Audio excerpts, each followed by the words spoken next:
Oke, saya mulai kuliahnya. Assalamualaikum warahmatullahi wabarakatuh. Waalaikumsalam. Oke, jadi ini untuk perkuliahan selanjutnya nanti saya dan ini nanti saya yang isi ya. Jadi kemarin udah Pak Faisal, saya yang isi. Oke, sini kita akan bahas kemarin Pak Faisal sudah membahas mengenai desain rangkaian kombinasional dan rangkaian sekuensial. Itu sebenarnya adalah dua pokok ya, bagian pokok dari desain hardware ya, kombinasional dan sekuensial. Jadi itu sangat low level sekali ya. Nah, jadi oke ya. Jadi sebelumnya sebelumnya mungkin masuk ke sini ya, saya pengen diskusi ya dulu ya. Mungkin kemarin sudah saya ini ya.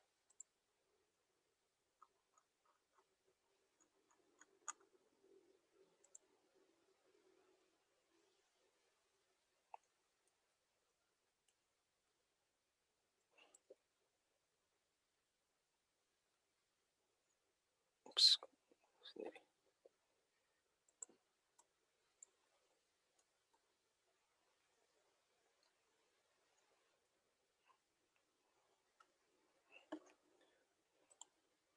Oke, mungkin biar semangat ya, kita diskusi. Kira-kira Anda sudah pernah mendengar ini kan, ASIC ya. ASIC ini dia singkatannya apa? Nah, Gimana? ASIC, ASIC. A-nya apa? S-nya apa? Nah, isinya gampang, integrated circuit ya. AS-nya apa? S-nya? Application Ya. specific. Ya, application specific. Tutup dulu ya. Iklan. Oke. Ya, application specific.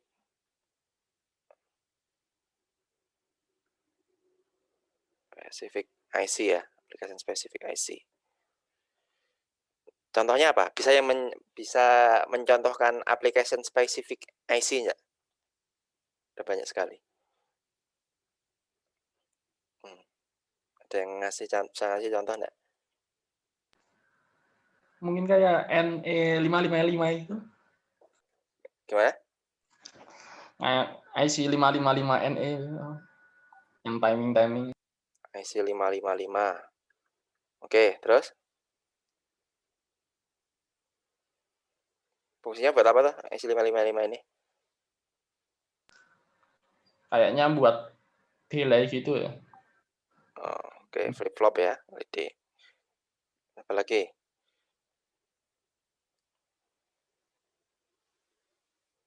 Oke, ada banyak ini sebenarnya ya. Ya pokoknya IC apa? Dia application spesifik ya. Jadi aplikasinya tertentu. Ada yang buat IC untuk apa?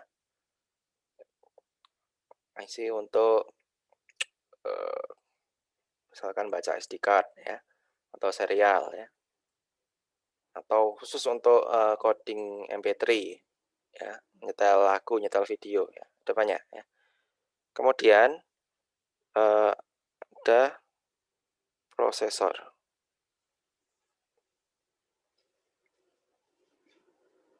Prosesornya apa?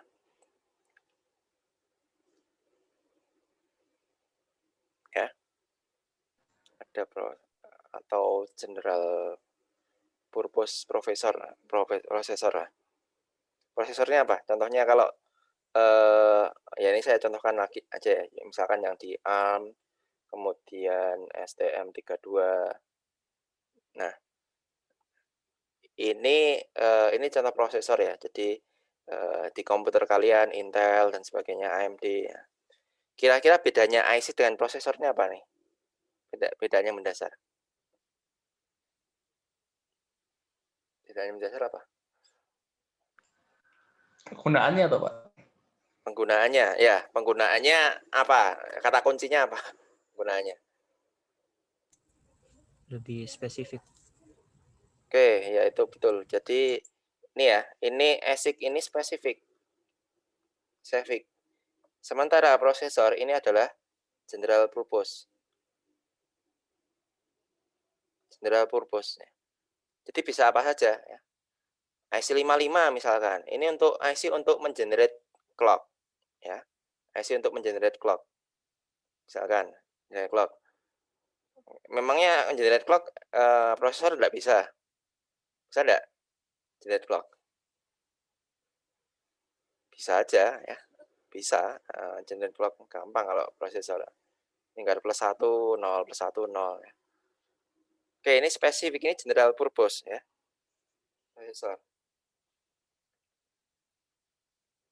Jadi prosesor itu bisa, dia fungsinya bisa macam-macam, tergantung Anda programnya ya. Tergantung programnya. Maka ini general processor ini programmable ya. Programmable, bisa diprogram. Makanya Anda bikin belajar bahasa pemrograman ya, C, C++. Nah, ini kalian sebenarnya apa? Sebenarnya memprogram prosesor ini ya untuk melakukan task tertentu ya. Misalkan bikin akuisisi data ya, bikin menampilkan perkalian, pembagian ya, aritmatik ya. Nah, itu kan kalian bikinnya pakai C atau C++, kemudian dikompil tuh. Dikompil, kemudian nanti ada step yang dari compile itu, hasil compile itu merupakan bahasa atau bahasa mesin ya, kumpulan instruksi yang dimasukkan ke dalam RAM ya, memori. Kemudian memori itu untuk menjalankan prosesor ini ya. Jalan prosesor ya. Jadi secara umum prosesor itu dia adalah apa ya, di sini namanya ALU ya, algorithmic logic unit ya. Dia ada input, ada output ya. Kemudian ini ada RAM ya, memori kan. Memori dia memberikan instruksi dan input kepada ALU ini ya, instruksi. Jadi ALU ini merupakan set instruksi ya. Instruksinya apa? Instruksi yang paling sederhana di komputer ya. Jadi kalian pernah belajar di mikroprosesor, mata mikroprosesor, ada bahasa assembly ya. Itu misalkan bahasa assembly untuk apa namanya? AVR ya. Nah, itu ya kira-kira seperti itu instruksinya ya. Untuk apa? Misalkan perbandingan, compare, misalkan input ada 2 input di compare. Kemudian ada 2 input dijumlahkan. Ada 2 input misalkan dikurangi. Ada 1 input misalkan untuk geser kanan, geser kiri bitnya. Nah, jadi itu. Jadi intinya sebenarnya prosesor ya arsitekturnya seperti ini. Jadi dia bisa macam-macam aplikasinya.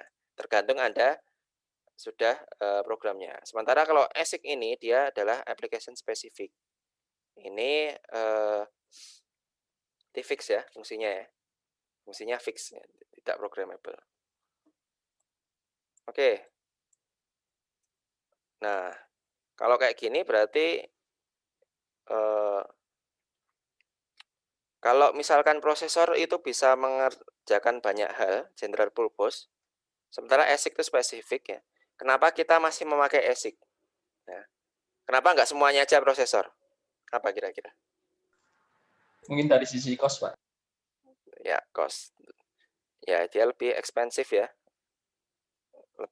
Cost-nya lebih mahal ya. Sementara kalau ASIC ini cost-nya lebih murah. Oke, itu dari sisi cost, benar ya. Jadi lebih mahal.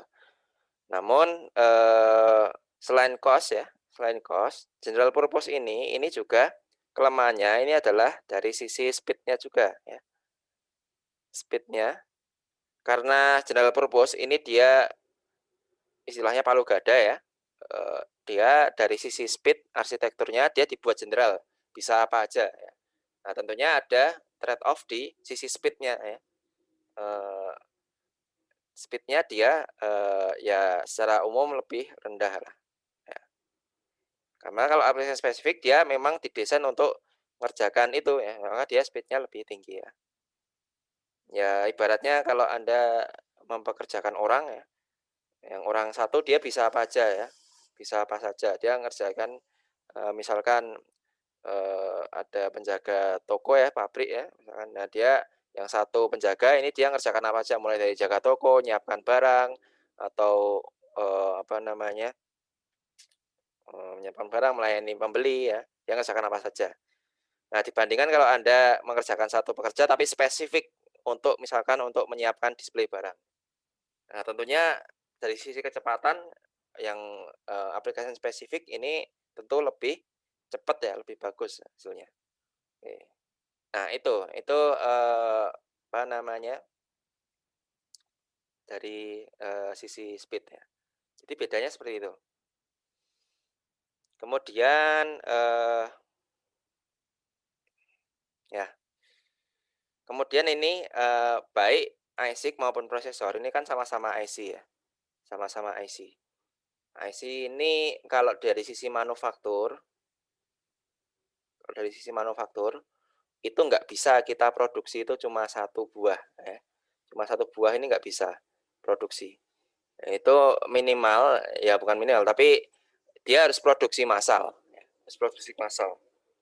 Untuk kita bikin IC itu harus produksi, kita bikin prosesor, kita bikin IC itu produksi massal. Jadi mungkin tiap batch, tiap foundry itu bisa menghasilkan puluhan ribu atau ratusan ribu IC. Ya. Ratusan ribu IC. Oke, jadi kalau Anda desain prosesor atau ini, Anda harus ratusan ribu IC. Oke, nah maka dari itu itulah kelemahannya kalau kita desain IC itu harus benar-benar desain ya.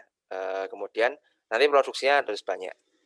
Dan itu diproduksinya kalau di Indonesia mungkin kita belum ada, tapi di Malaysia, di Singapura, di Taiwan itu banyak ya produsen-produsen IC. Ya, mereka punya teknologinya. Nah, di tengah-tengah ini, tengah-tengah antara ASIC dan general purpose processor ini ada kita namakan FPGA, ada FPGA ya, yaitu File Programmable Gate Array ya. Gate Array. Oke, ini FPGA-nya apa? Ini FPGA ini dibandingkan ASIC keunggulannya ini adalah dia apa? Programmable. Kemudian dia dibandingkan dengan prosesor, dia speed-nya lebih tinggi karena dia ya untuk mendesain ASIC ya, untuk mendesain ASIC. Jadi speed-nya lebih tinggi secara umum ya, tergantung programnya. Oke, maka biasanya ya, kalau untuk kita desain IC ya, itu kita bisa mulai ya dari misalkan simulasi dulu, simulasi namanya fungsional ya, simulasi secara software ya, simulasi secara software. Ini bisa pakai C, bisa pakai MATLAB ya, si MATLAB. Nah, kemudian baru kita implementasikan ke hardware arsitekturnya. Nah, itu kita bisa implementasikan di verifikasi menggunakan FPGA. Hardware arsitektur ini kita implementasikan dengan kemarin kita bisa pakai model SIM. Ini untuk hardware arsitekturnya, ya. Kemudian kita verifikasi ya, verifikasi itu menggunakan hardware ya, menggunakan hardware itu kita upload ke FPGA. Nah, setelah ini jalan, ya udah nanti kalau untuk diproduksi massal ya kita bisa untuk ke ASIC fabrication ya. Nah, ini yang apa namanya? Fasilitas ini yang kita belum ada ya. Nah, tapi kalau untuk kita mendesain hardware ya untuk AC ya, kita bisa kita mulai simulasi, kemudian arsitekturnya menggunakan model SIM, kemudian kita bisa verifikasi dengan menggunakan FPGA. Nah, apakah aplikasi hardware ini cuma di ASIC saja ya? Makin ke sini ya, itu harga FPGA ini dulunya suatu barang yang mahal ya, yang biasanya hanya untuk pendidikan saja ya, atau untuk keperluan prototyping ya. Itu harganya lebih mahal ya. Nah, makin ke sini FPGA itu lebih murah ya, makin murah. Sehingga nanti ini sudah banyak dipakai ya untuk aplikasi-aplikasi yang spesifik. Ya. Contohnya misalkan untuk membuat radar, aplikasi biomedik ya. Nah, itu kan biasanya memerlukan alat-alat yang kencang ya istilahnya, kemudian banyak signal processing-nya ya. Nah, di situ kalau gunakan general purpose processor itu ya terlalu general ya. Kalau ASIC belum ada ya, yang khusus radar, yang khusus biomedik itu mungkin belum banyak ya. Makanya beberapa alat-alat yang untuk keperluan R&D ya, untuk yang jarang-jarang aplikasinya seperti di military defense atau biomedik. Nah, kita perlu sebuah alat yang high power, high speed, kemudian juga bisa diprogram. Nah, itu makin banyak ya, makin banyak aplikasinya di sini FPGA ya. Nah, jadi ini nanti larinya ke embedded system ya. Embedded system. Jadi embedded system selain Anda ngerti C++, microcontroller. Nah, ini pengetahuan mengenai hardware itu sangat penting ya. Makin lama makin ke sini makin penting. Dulu mungkin untuk belajar hardware ini berarti dia pengen kerja di Intel, di AMD ya. Untuk yang pabrik-pabrik hardware itu. Enggak ya. Sekarang ini bisa dipakai di beberapa aplikasi ya. Aplikasi yang tidak harus fabrikasi IC ya. Ya misalkan untuk ini untuk beberapa bidang ini. Di beberapa bidang mekatronik juga ada ya. Mechatronics. Ya, jadi ya kalian sebagai engineer elektro ya, jangan hanya tahu Arduino saja ya. Tapi ini hubungannya ini ya hardware ya dan software ini juga harus mahir ya. Oke, itu awalnya. Dan antara hardware dan software itu sangat beda sekali ya. Hardware arsitektur dan software ya. Itu beda. Kemarin sudah saya bahas ya. Hardware ini bisa pakai Verilog, VHDL ya. Ini software C++ ya. Kalau hardware kita perlu membayangkan apa ya arsitekturnya, bentuknya. Ya. Kalau software lebih ke algoritma, ya, ke algoritma, ya, lebih ke arsitektur. Kalau hardware, software lebih ke algoritma. Ya. Oke, kemarin Anda sudah nyoba-nyoba pakai Verilog ya. Ya, harapan saya nanti banyak nyoba ya hardware, kemudian coba dengan Verilog disimulasikan. Ya soalnya lebih seru kalau kita bisa simulasikan ya. Apalagi bisa diimplementasikan ya. Oke, saya ambil contoh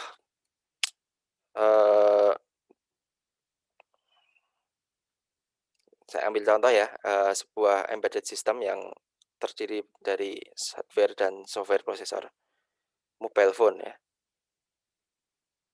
Mobile phone. Jelek banget gambar saya.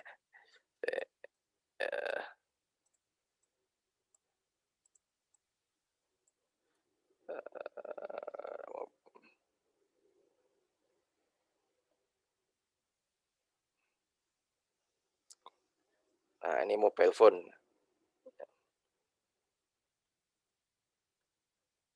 Mobile phone. Oke. Kira-kira mobile phone ini dia fiturnya apa saja, fungsinya apa saja? Anda bisa identifikasi enggak?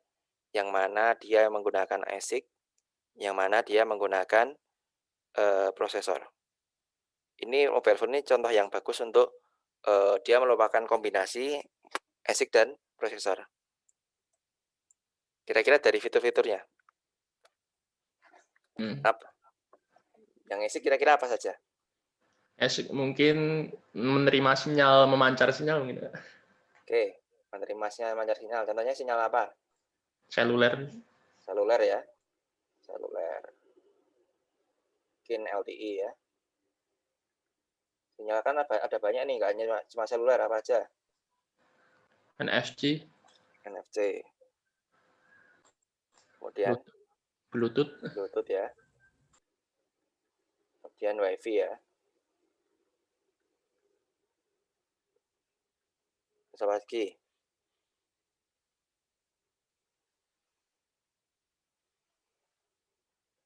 Oke. Ya, benar ya. Jadi yang di bagian ASIC ini contohnya ini apa namanya? Dia menerima sinyal ini. Ya, dia ada nih IC untuk khusus untuk LTE, IC untuk NFC, IC untuk Bluetooth, IC untuk wireless ya. Contoh lagi mungkin ada IC untuk fingerprint ya. Fingerprint. Nah, yang prosesor apa? Prosesor itu misalkan ya fitur-fiturnya misalkan apa ya? Dia jalan Android ya. Android ini kan dia jalan di atasnya prosesor ini. Dan aplikasi-aplikasi bawaan Android seperti MP3 player, video player, ya. Kemudian ada apa ya? Ya macam-macam lah buat prosesor, game. Nah, ini dia jalan di atas prosesor ya. Sementara yang bagian ASIC-nya ini dia di IC tertentu ya. Nah, ini ya Anda bisa lihat ya. Kalau prosesor ini dia ngerjakan semuanya ya di dalam sebuah OS ya. OS itu untuk ngatur tas-tasnya ya. Nah, jadi kadang kalau kita nyuruh ada tas ya, tasnya banyak, kadang-kadang dia karena tasnya kebanyakan dia bingung, ngeheng. Nah, pasti pernah kan merasakan MP3 ngeheng atau videonya ngeheng, main game ngeheng. Ya, karena tasnya mungkin terlalu banyak, memorinya penuh. Kayak gitu. Tapi kalau Anda pakai sinyal seluler, pakai sinyal WiFi, atau Anda calling telepon ya, calling telepon itu sebenarnya nggak berpengaruh ya, nggak berpengaruh dengan ngeheng itu ya.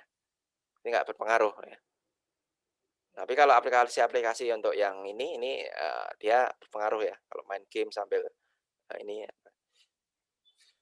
Oke, jadi ini contoh embedded system di mobile phone. Nah, kita bisa lihat di dalamnya ini ada banyak nih IC yang saling terintegrasi seperti ini.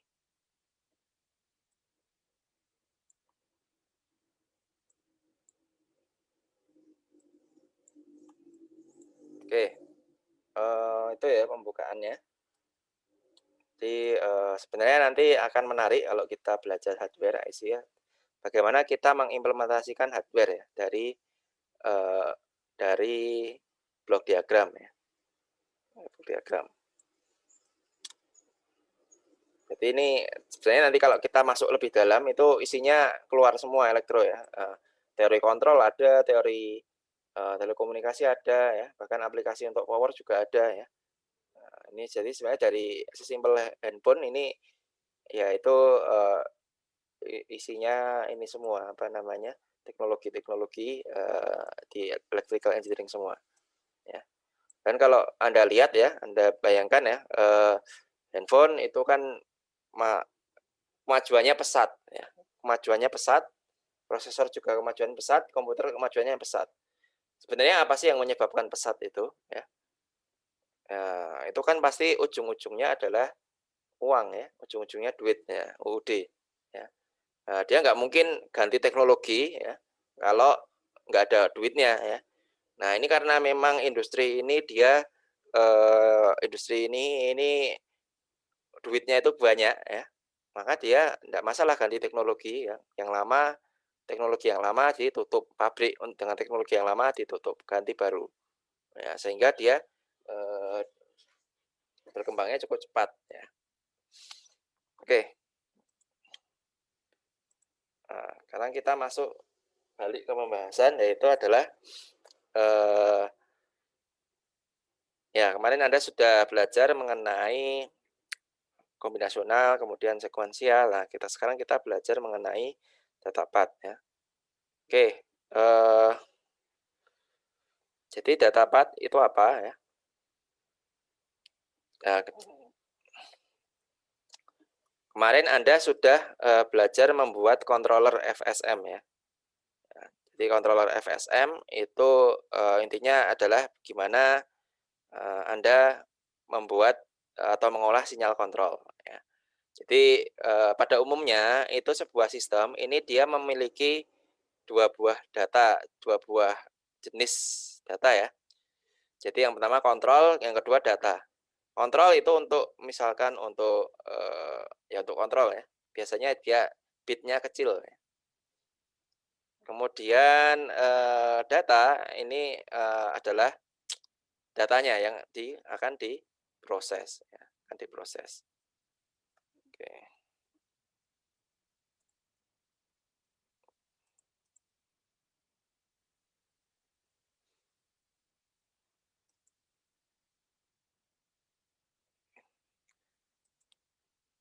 Oke, ini saya edit dulu.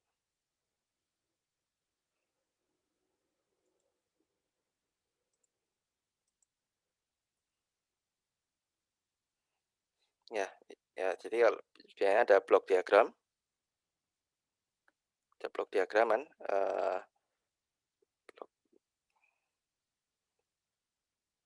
Ini ada dua, ada kontrol ya, sinyal kontrol, ada sinyal data ya.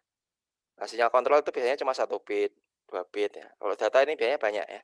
Jadi kontrol ini untuk ngatur ya kapan dia mulai, kapan dia selesai ya. Mungkin juga ada sinyal kontrol yang output juga. Kemudian data ini data yang di data yang keluar ya. Jadi ini blok sistem ini dia mengolah data input jadi data output ya. Oke, jadi kalau di sini kemarin Anda membuat controller ya, ini mungkin di atas ini controller. Nah, untuk data input dan output ini kita adalah data path ya. Data path. Jadi data path ini dia mengolah data input jadi data output ya. Oke. Nah, saya lanjutkan. Jadi data path itu kalau di hardware ya, itu kan kemarin basicnya itu adalah kombinasional dan sekuensial ya. Nah ini dasarnya ini ya. Ini sudah Anda pelajari di teknik digital ya dan kemarin. Namun ini sangat low level sekali ya, low level. Nah, ibaratnya kita ingin desain mobil nih. Kita ingin desain mobil. Nah, data path atau kita ingin desain hardware, data path ini adalah komponen-komponen yang agak besarnya ya. Misalkan kita desain mobil, berarti Anda butuh ban, Anda butuh setir, Anda butuh apa namanya, mesin dan sebagainya. Ya. Nah itu komponen yang besar ya. Komponen yang kecilnya apa? Yaitu kecil misalkan karet, kemudian skrup dan sebagainya ya. Skrup kemudian ya, material-material kecil ya. Itu low level ya. Jadi karet kemudian metal, plat itu jadi ban. Nah, kalau di sini ini kombinasional dan sekuensial ini jadi data path ya. Jadi data path ini adalah istilahnya adalah susunan komponen-komponen yang menyusun hardware ini ya, data path. Nah, tapi bukan komponen terkecil ya. Ya.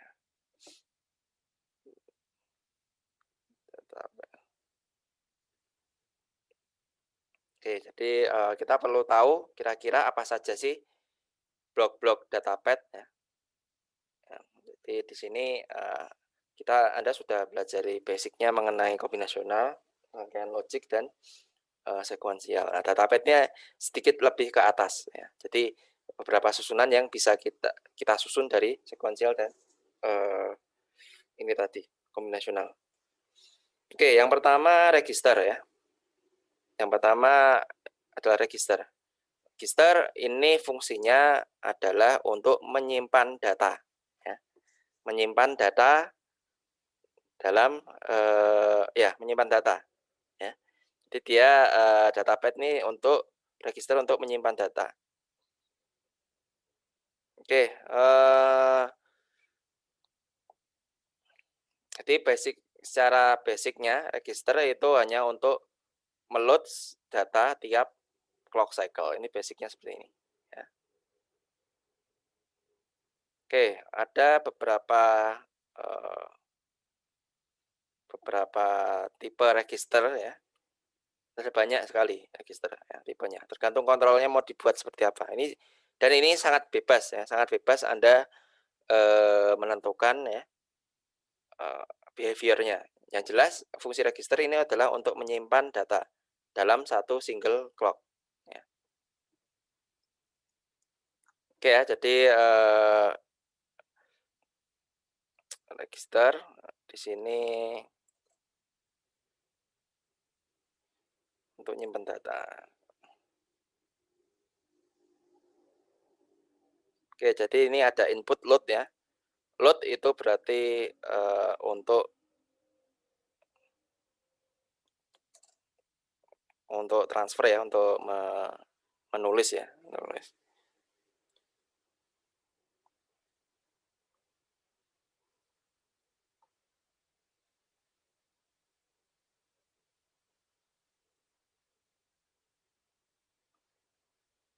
Oke, kita lihat ini fungsinya apa tuh.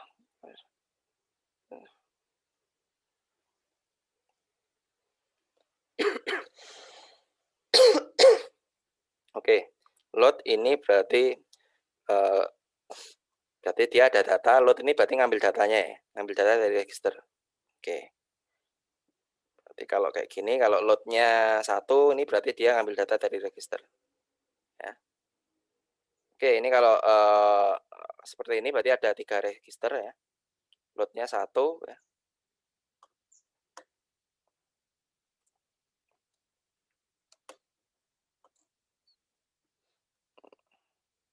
Nah ini ada 3 register ya, ada R0, R1 dan R2 ya. Nah di sini misalkan inputnya A3 ini ya. Ini 111 ada input R0, keluarannya register 0 ini baru muncul di clock selanjutnya. Di clock selanjutnya. Kemudian dari keluarannya R1 ini, R0 ini ke R1 dan R2, tapi yang R2 ini diinversikan. Ya, diinversikan. Maka di sini di keluarannya R1 ini 111, kemudian R2 ini 0000 ya, karena inversinya. Nah, kita lihat di sini terlambat ya, terlambat 1 clock. Jadi antara register 1 yang atau yang lain itu dia terlambat 1 clock ya. Karena apa? Karena dia 1 clock itu dia nyimpan ya, disimpan di sini. Oke, itu register. Nah, ini salah aplikasinya contohnya misalkan untuk di sini wake sampler ya. Atau di scaler ya, di timbangan ini untuk mensampel tinggi berat badan ya. Nah, di sini misalkan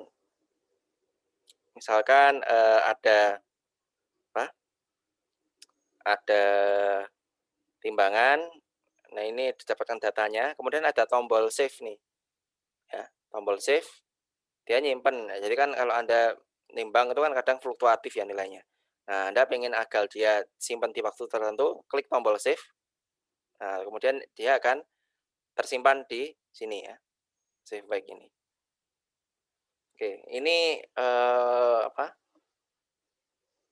Ini cara yang mudah ya, untuk nyimpan ya. Kalau secara software kan Anda mungkin if ya, if save-nya sama dengan 1 maka dia disimpan. Nah, ini secara hardware seperti ini, pakai register ya, pakai register. Oke, ini untuk nyimpan. Kemudian temperatur history ya. Nah, di sini untuk history yang memberikan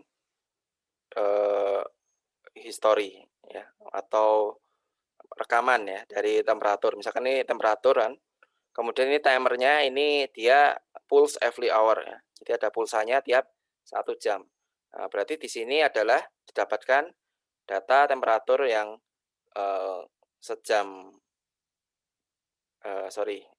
misalkan ini temperatur awal ya, temperatur yang sekarang, ini temperatur sejam sebelumnya. Kemudian ini temperatur 2 jam sebelumnya. Kemudian ini temperatur 3 jam sebelumnya. Nah, kayak gitu. Ya. Oke, dan aplikasi yang lain ya. Yang jelas kita tahu kalau register ini adalah untuk menyimpan menyimpan data ya. Nah, isinya apa register ini ya? Nah, karena Anda sudah belajar kemarin flip-flop ya. Flip-flop, deflip-flop dan sebagainya. Nah, isinya itu ya. Cuma nanti isinya di sini adalah banyak datanya ya.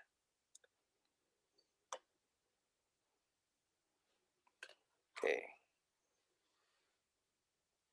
Oke, ini contoh yang lain. Kemudian contoh yang lain adalah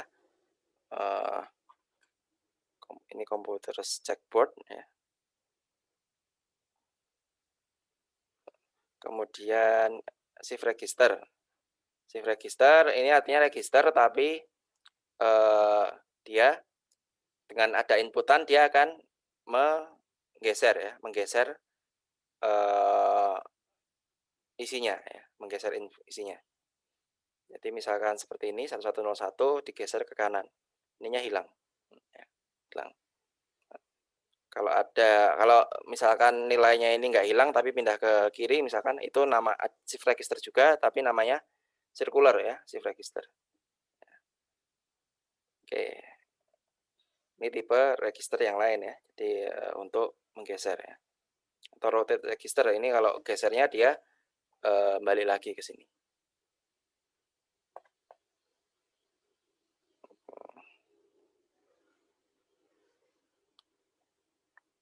Nah, kemudian ada juga yang register yang multifungsi ya. Multifungsi. Jadi tergantung inputnya, instruksinya ya. Jadi di sini ada operasinya. Jadi operasinya misalkan 2 bit ya. Jadi ada 4 variasi instruksinya. Kalau misalkan 00 dia artinya dia nggak ngapa-ngapain ya, atau maintain present value. Kalau 01 nih itu parallel load, artinya dia meload data ya, ketimpa yang isinya. 10 dia shift right ya, shift right. Nah, sehingga satu register ini bisa berbagai macam fungsi.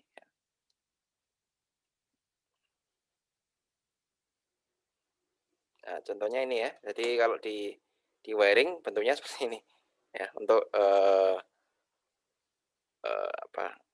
aplikasinya. Nah, ada juga yang multifunction register, tapi di sini operasinya nggak cuma 4 ya, mungkin 8 ya. Jadi ada shift left, shift right, shift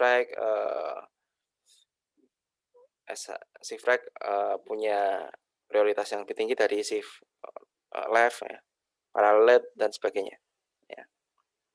Nah, di sini terdapat rangkaian kombinasional ya, kombinasional untuk kontrol ini.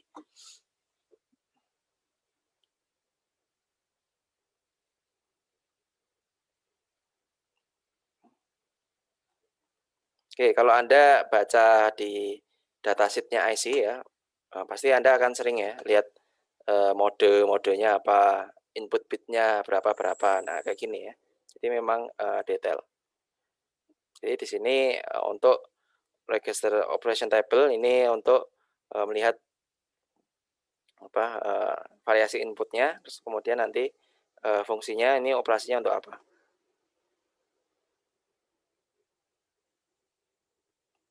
Oke, di sini ada untuk mendesain register kita bisa mengikuti step-step ini ya. Step-step ini.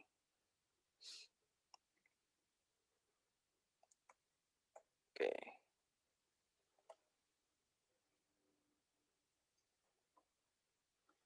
Oke, jadi di sini yang pertama determine mux size ya. Jadi kira-kira operasinya ada berapa ya?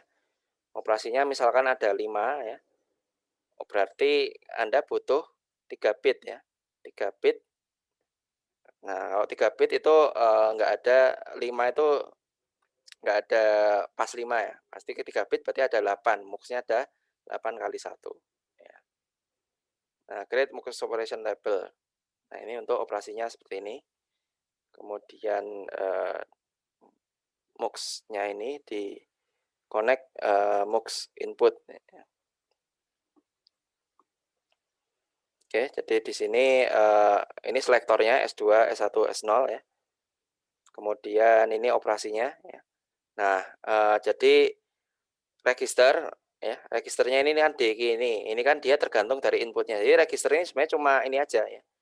1 bit, kemudian dia punya input, punya output ya. Nah, kita ngatur input dari registernya ini melalui mux ini ya. Tergantung operasinya ya, tergantung operasinya. Contohnya misalkan kalau maintain present value berarti artinya nilai yang sekarang kan ini di 0. Artinya berarti output yang sekarang ini dibalikkan aja di loop ke sini 0. Oke. Parallel load berarti dia ngambil dari load luar ya. Dari input luar. Maka dia satu ini ngambil dari input luar. Kayak gini. Dan seterusnya ya.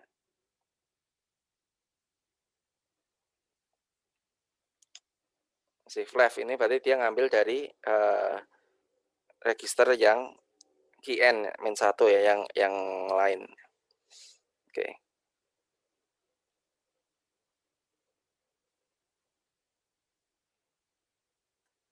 Nah, kemudian ini membuat decoder ya. Decoder S2, S1 dan S0 ya.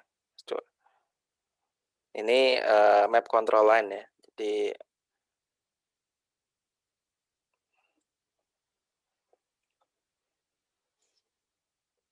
ya. Ini merupakan rangkaian kombinasional ya. Oke. Nah, hasil akhirnya seperti ini. Ya, hasil akhirnya register dia bisa memiliki beberapa fungsi ya. Fungsi. Jadi kita bisa dapatkan register dengan beberapa fungsi. Ini parallel load, set all to 1, clear to 0. Ya. Ini Anda bisa coba ya di Verilog. Ya. Oke, itu register. Jadi register ada banyak ya. Sebenarnya intinya register itu sebenarnya ya di dalamnya ini cuma load kemudian nyimpan nilai basicnya. Kemudian tadi fungsinya bisa ditambahi macam-macam. Nah, sehingga Anda butuh rangkaian ekstra dan juga desain prosesnya. Ada desain prosesnya. Oke, ini mungkin menarik ya untuk dijadikan tugas. Oke, selanjutnya database selanjutnya selain register yaitu adalah adder. Ya. Adder adalah penjumlahan ya, penjumlahan.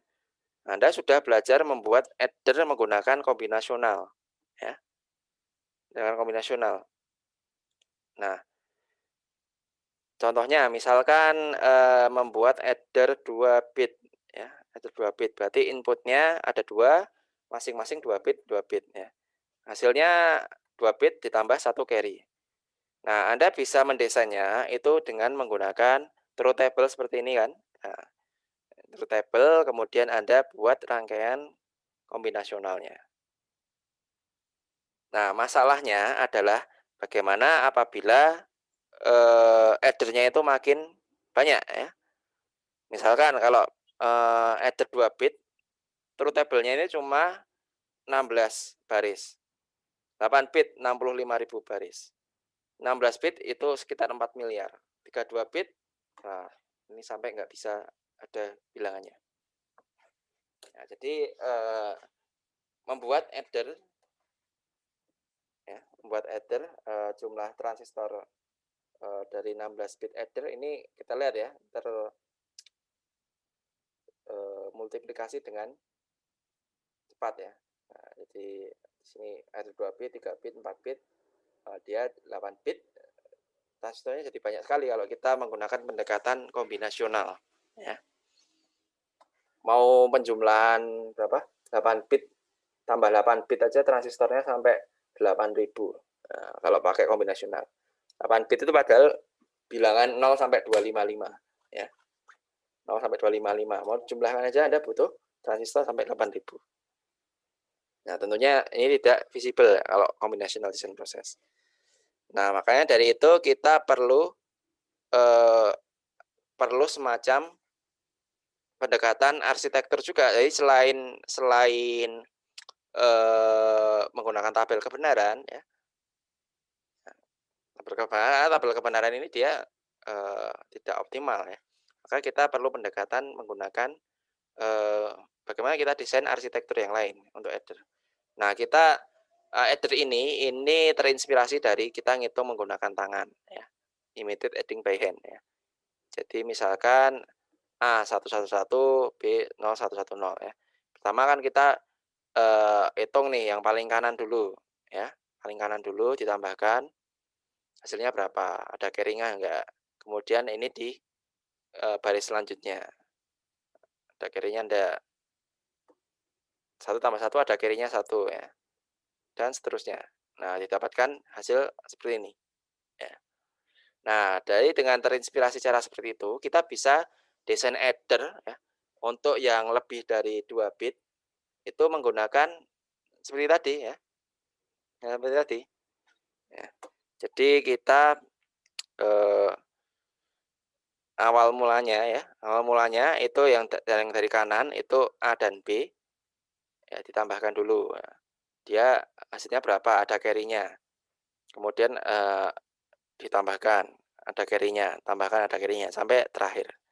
Nah, di sini membutuhkan full adder-nya. Full adder itu berarti inputnya 3 ya. Half adder inputnya 2. Nah, jadi membutuhkan penjumlahan 4 bit membutuhkan full adder 3 buah dan half adder 1 buah. Oke. Ini kemudian kita baru buat rangkaian kombinasionalnya ya. Jadi half adder ini cukup membuat rangkaian AND dan OR ya.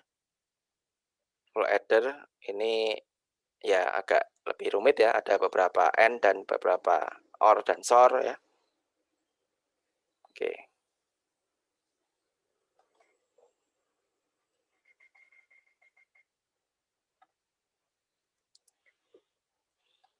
Nah, jadi ini arsitektur seperti itu dinamakan carry ripple adder ya.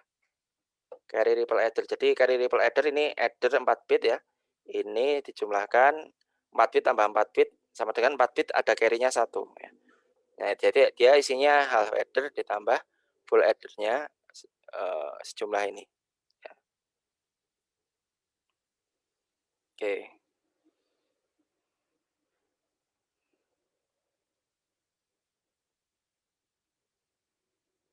Ini adder, jadi adder.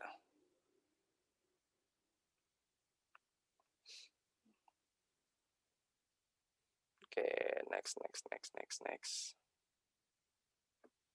Ini contoh untuk adder ya, menggunakan kalkulator ya. Nah, ini misalkan adder ya, adder deep switch ya. Deep switch, kemudian ditambahkan hasilnya keluar LED ya. Kemudian kita ingin tambahkan register ya. Register misalkan untuk ya agar menyimpan nilainya aja ya, menyimpan nilainya.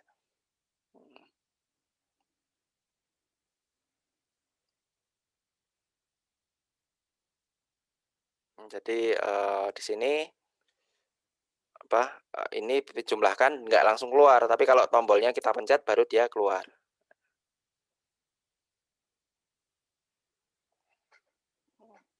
Oke, ini contoh yang lain ya.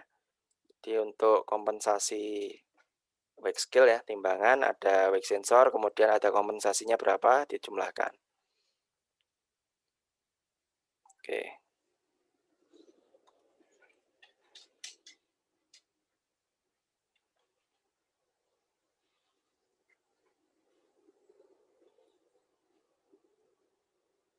Kemudian itu adder ya. Kemudian ada rangkaian yang lain yaitu shifter ya. Shifter itu untuk untuk menggeser ya, menggeser ke kiri dan ke kanan ya. Geser ke kiri dan kanan. Itu untuk memanipulasi bit ya. Ya mungkin ini hampir sama dengan register tadi ya. Jadi isinya register, tapi dia untuk shifting ya, khusus untuk shifting. Dan dia bisa kita sisipkan ya,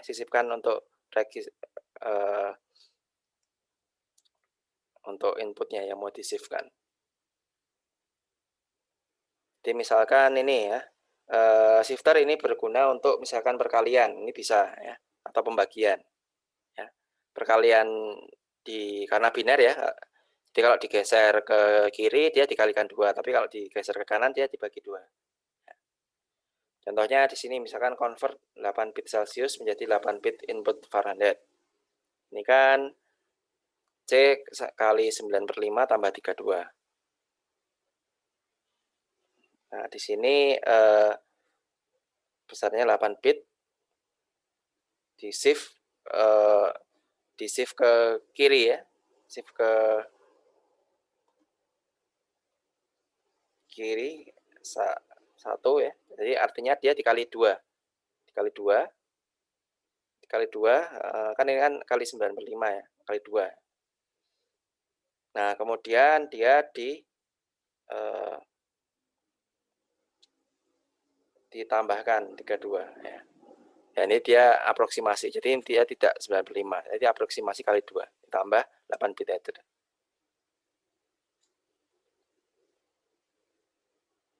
Kemudian contoh yang lain itu misalkan ini ya,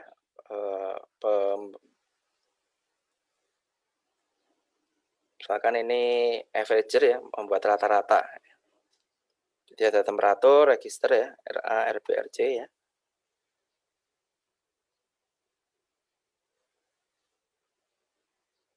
Nah, ini dijumlahkan kemudian dibagi 2. Nah, itu bisa. Jadi intinya kalau shifter ini fungsinya untuk perkalian atau pembagian. 2 dengan 2.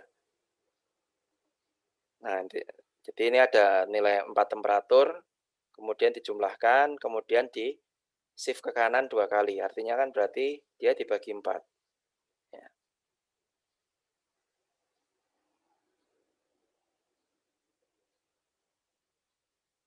Nah, barrel shifter ini artinya kita bisa ngontrol shift-nya itu mau berapa kali ya. Jadi ada kontrolernya, dia mau nge-shift-nya berapa kali ataukah 0, 1, 2, 3, 4, 5 ya. Itu barrel shifter.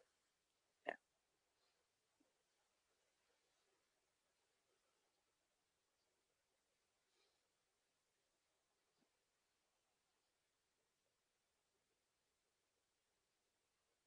Oke, jadi untuk barrel shifter yang untuk 8 posisi seperti ini ya. 8 bit barrel shifter ini kita bisa desain dengan hanya menggunakan 3 aja, 3 shifter aja ya.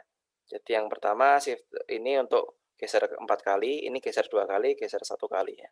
Jadi kalau misalkan ingin menggeser 3 kali, ini tinggal yang diaktifkan adalah geser 2 kali dan geser 1 kali. Ya. Untuk 5 kali berarti geser 4 kali dengan geser 1 kali ya. Nah, ini maksudnya seperti itu. Oke, kemudian komparator ya. Jadi tadi kita sudah register, adder, shifter, komparator. Komparator ini sesuai namanya ya, ini untuk mengkomparasikan dua buah bilangan. Ya. Dua buah bilangan ini outputnya apakah lebih besar atau lebih kecil. Ya. Jadi kita lihat komparator ini outputnya 1 bit nih. Ya. Atau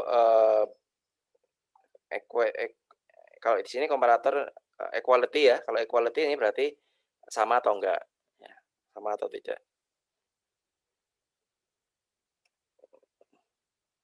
Kalau magnitude komparator ini berarti dia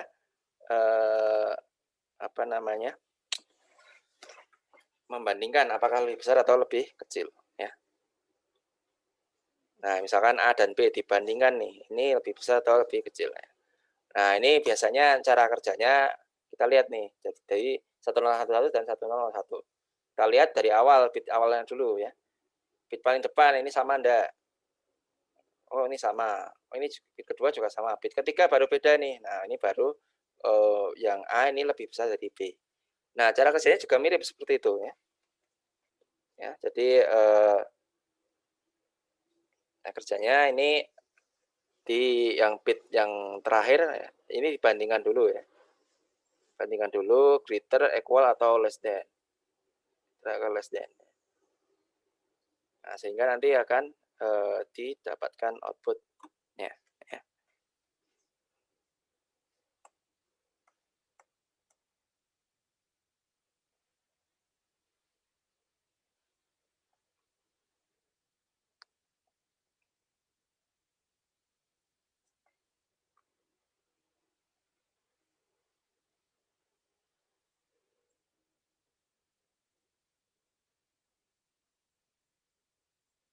Oke, jadi ini operasi seperti tadi ya. Jadi kalau ini dibandingkan dulu yang blok awal ini bandingkan satu ya. Jadi dia equal. Kalau equal berarti dia lanjut di sini. 0 sama dengan 0 berarti dia equal lagi. 1 lebih dari 0 ya. Maka dia 100 di sini. Nah, di sini akan dia dilanjutkan 100. Jadi artinya yang ini enggak berpengaruh.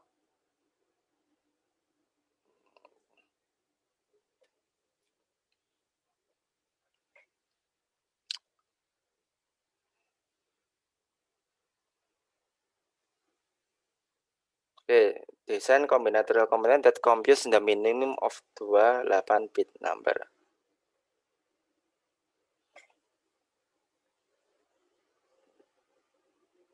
Oke, ini artinya kita buat fungsi minimum ya.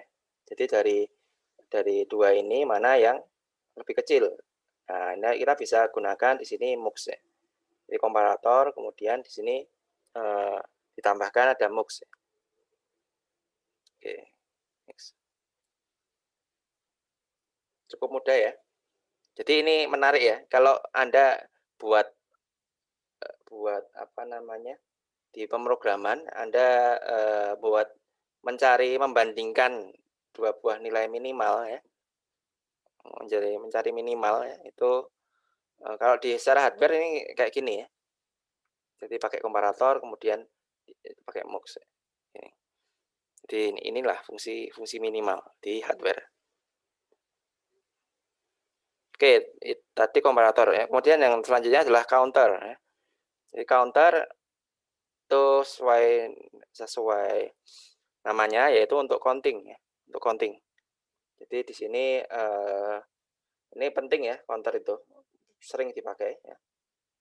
Jadi tergantung di sini jumlah bitnya ya, jumlah bitnya berapa ya. Jadi dia keluarannya ini akan keluarnya 0, 1, 2, 3, 4, 5 dan sebagainya. Kemudian di sini biasanya ada satu output itu untuk menandakan kalau dia overflow. Ya. Nah, di sini dia membutuhkan register, incrementer, dan nah di dalamnya ini ada register ya, penjumlahan. Ya. Ini penjumlahan. Kemudian ini TC ini artinya untuk dia menandakan dia overflow, menandakan kalau counternya itu overflow. Ya. Jadi arsitekturnya seperti ini.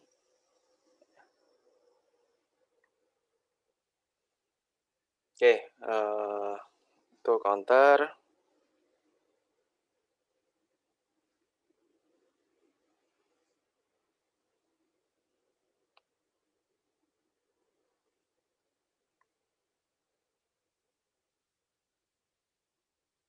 Oke, ini contohnya. Nah, contohnya misalkan kita pengen suppose we have 256 Hz osilator. Jadi Anda punya sinyal frekuensinya 256 Hz. Tapi kita pengen generate pulsa 1 Hz.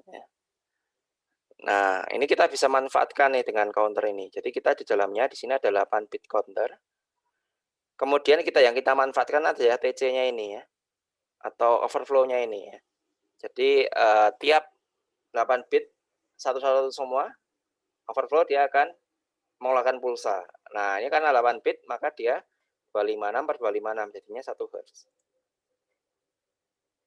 Kemudian jenis counter yang lain tadi up counter. Nah, sekarang yang lain adalah down counter ya.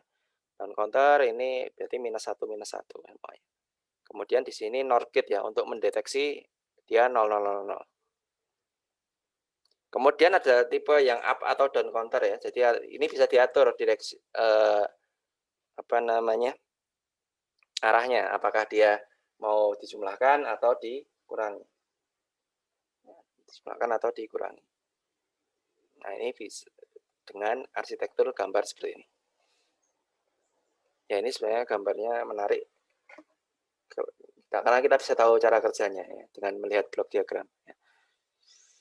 Oke, ini contohnya untuk membuat sequence lampu ya.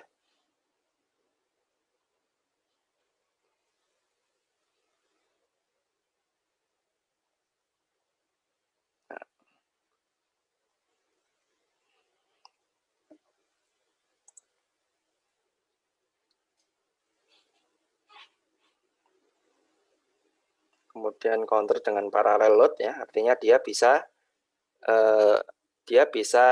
mulai countingnya itu nggak harus dari nol ya, tapi dia bisa dari luar ya, dari luar.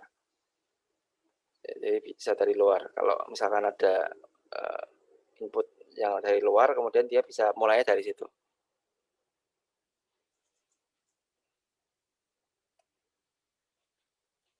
Kemudian, nah tadi kan kita bikin counter misalkan yang 256 Hz ya, jadi 1 Hz. Itu kan berarti kelipatan 2 pangkat 8. Kalau misalkan 60 Hz ya, 60 Hz itu kan berarti bukan 2 pangkat sesuatu kan. Nah, kita bisa manfaatkan ini outputnya ini ya. Karena angka 60 itu kan kita bisa modelkan jadi kayak gini. Jadi 6 bit, kita modelkan ini 60. Jadi saat ini nilainya apa ya? 60, kita bikin rangkaian kombinasionalnya ini. Jadi saat 60 kita kombinasionalkan agar dia keluar pulsanya. Pulsnya. Create simple logic to detect 59 atau 60 count.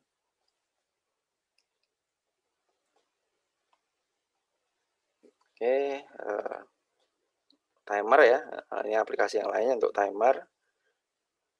Kemudian jadi timer ini untuk mengukur waktu ya, ukur waktu. Jadi Anda bisa intinya kalau misalkan ada kecepatan ada kendaraan lewat di 2 sensor ini, dia ngukurnya saat sampai sini, sampai ke sini dia berhenti. Nah, Anda tinggal bikin controllernya saja. Jadi dia kapan kontrol dia mulai dan kapan dia berhenti. Kemudian multiplier, ini adalah perkalian. Ini perkalian untuk nah ini perkalian ini sangat kompleks sebenarnya, ya, sangat membutuhkan resource yang banyak ya, multiplier ya. Ini perkalian 4 bit ya, perkalian 4 bit. Ya. Oke, makanya untuk perkalian ini biasanya di prosesor-prosesor itu juga kesulitan juga untuk melakukan perkalian. Makanya didukung hardware ya, Karena perkalian itu intinya resource-nya yang dibutuhkan banyak. Ya. Jadi misalkan kalau Anda lihat di komputer ada untuk aplikasi video, games ya, itu membutuhkan operasi perkalian karena sinyal processing-nya membutuhkan itu operasi perkalian itu. Makanya dia kadang dibantu oleh GPU ya. GPU itu ada untuk multiplier-nya itu ada sendiri ya, ada sendiri. Oke, ini multiplier, kemudian subtraktor ini dia penjumlahan tapi dikurangi ya.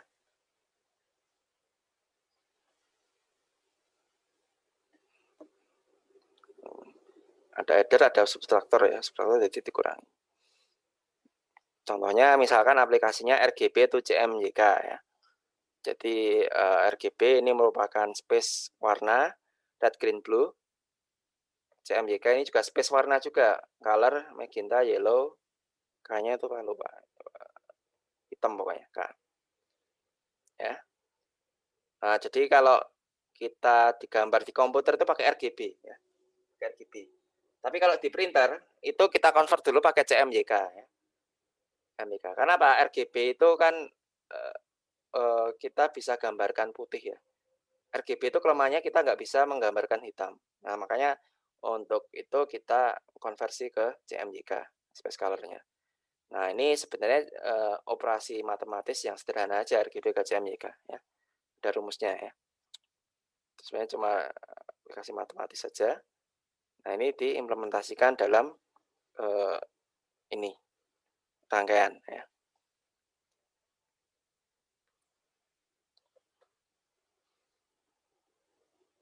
Kemudian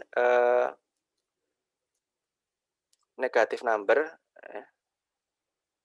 Jadi untuk pengurangan subtraktor kita berarti kita yang dibutuhkan sebenarnya adder saja, tapi adder ini kita tambahkan dengan angka negatif ya.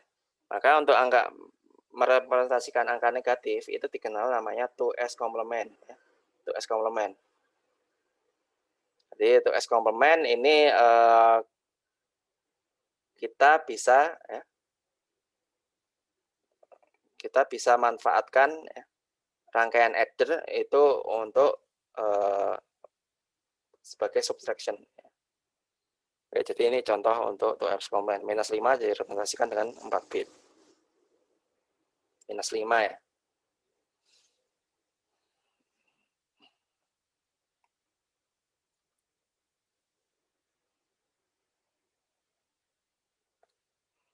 Oke, ini banyak dipakai ya 2s complement. 2s complement. Ini kalau nggak salah Anda sudah belajar di binary pada pertemuan pertama. Ya. Jadi keunggulannya 2s complement ini terutama ya. Jadi Anda bisa menggunakan subtraction ya, untuk menggunakan adder. Ya.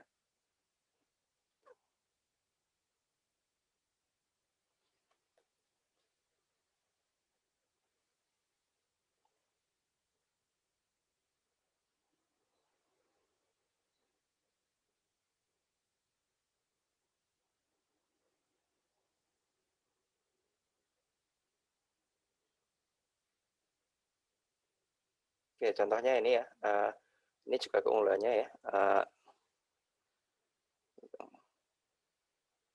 Jadi 2s complement itu di-invert kemudian tambah 1 ya.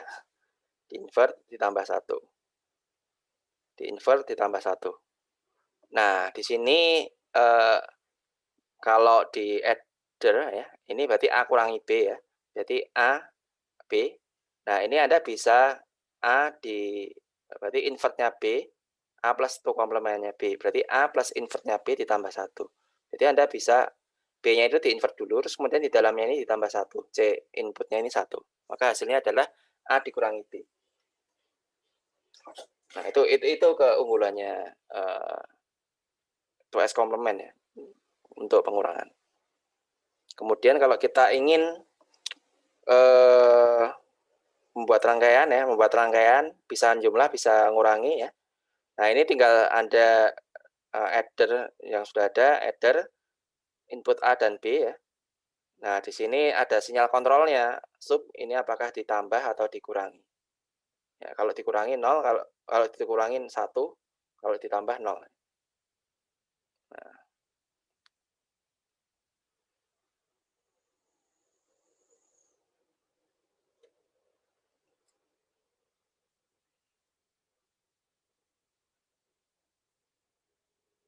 Oke, kemudian overflow ya.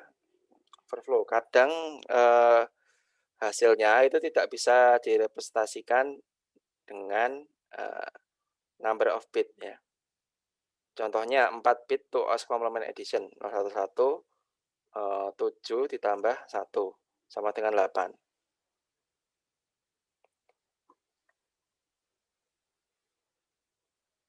Ya.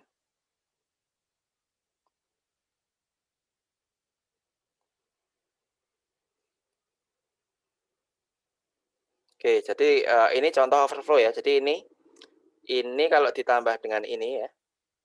Ini tambah dengan ini 011 001. Padahal ini bilangannya tuh S complement ya. Ini hasilnya adalah 1 0 0 0 0 0. Padahal di sini 7 ditambah 1 8. Nah, ini yang terjadi, ini adalah sebenarnya terjadi overflow ya, terjadi overflow. Ya.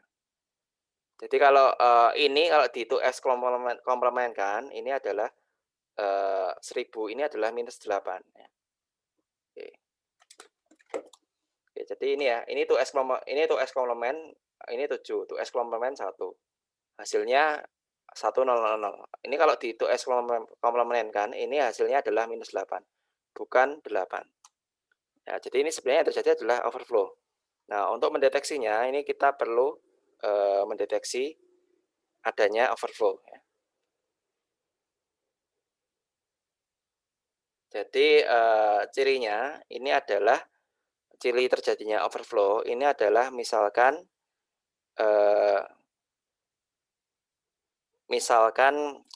dua buah sign bitnya penjumlahannya ini sama, tapi hasilnya ini beda. Nah, ini terjadi overflow. Ya. Atau ini 1-1, tapi resultnya 0, ini terjadi overflow juga. Nah, kalau kalau ininya beda, ini tidak akan terjadi overflow. Seperti itu. Nah, cara metode yang pertama kayak gitu. Metode yang kedua ya, itu difference between carry in to sign bit and carry out from sign bit ya. Jadi ini kalau misalkan perbedaan carry in sign bit dan carry out dari sign bit. Oke, jadi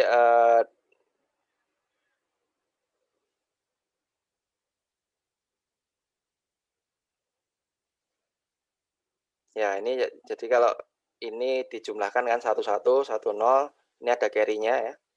1 carry-nya 1. 11 carry-nya 1, 11 carry-nya 1 juga. Ya. Ini kemudian 1 0 0 1, ini 0. Ini kalau terjadi perbedaan ini overflow. Ini juga ya. Carry-nya ini 1 0 ini kan 0 kan. 1 1 0 ini carry-nya 1. Ini kalau beda, ini carry-nya beda, ini berarti overflow. Kalau ini carry-nya sama, ini berarti tidak jadi overflow. Nah, ini jadi dua metode ini bisa digunakan untuk mendeteksi adanya overflow. Ini bisa diubah menjadi sebuah sirkuit.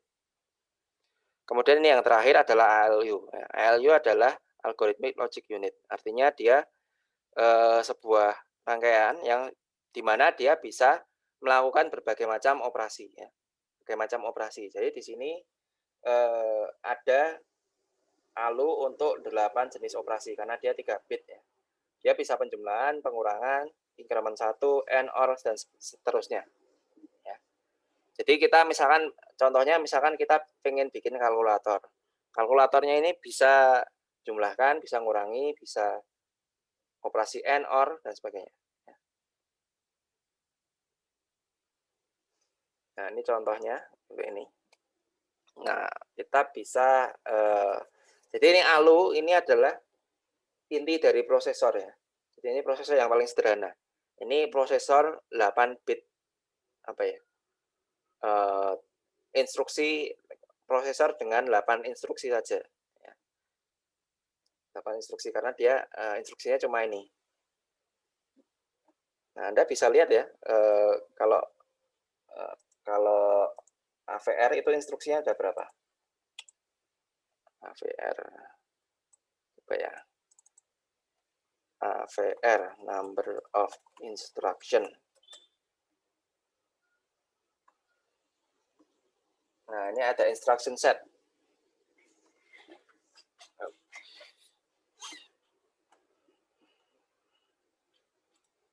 Ini mungkin ada ratusan atau puluhan ya instruksinya. Nah, ini instruksinya ini ya, instruction set. Ini mungkin jumlahnya puluhan ya. Jumlahnya puluhan. Ini ada penjumlahan, pengurangan dan sebagainya. Nah, tapi kalau di contoh tadi ya, ini simpel ya, cuma 8 ya. Cuma jumlahan. Ini ada penjumlahan, pengurangan ya. Increment 1, AND, OR dan SOR ya. Anda lihat di sini tadi juga hampir sama juga, ada penjumlahan, ada subtraction, ada tambah 1, ada OR, AND ya. Nah, ini ya ALU itu ya sebenarnya isinya kayak gitu. Ya, isinya kayak gini aja.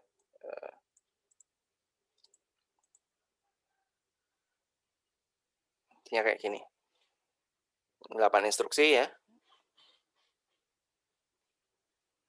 Nah, tinggal bagaimana desanya. Desanya agar lebih cepat, wire-nya nggak terlalu banyak. Ya, wire-nya nggak terlalu banyak. Jadi sebenarnya bikin desain prosesor Intel, AMD, dan sebagainya, Anda sebenarnya bikin kayak gini. Kayak gini, instruksinya apa saja. Ya. Ini prosesor 8 bit, karena dia memproses tiap 8 bit. Kalau prosesor 32 bit, ini garisnya ini, datapad-nya ini bukan 8, tapi 32.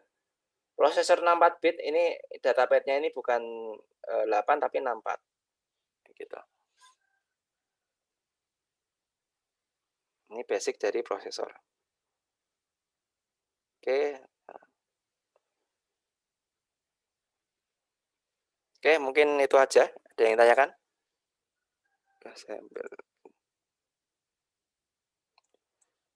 Oke, kalau dari sini nanti ada banyak tugas ya, kalau saya lihat.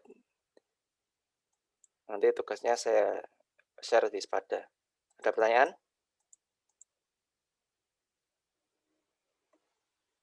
Oke, kalau nggak ada pertanyaan ya semoga paham ya. Nanti ya mungkin ada kuis ya.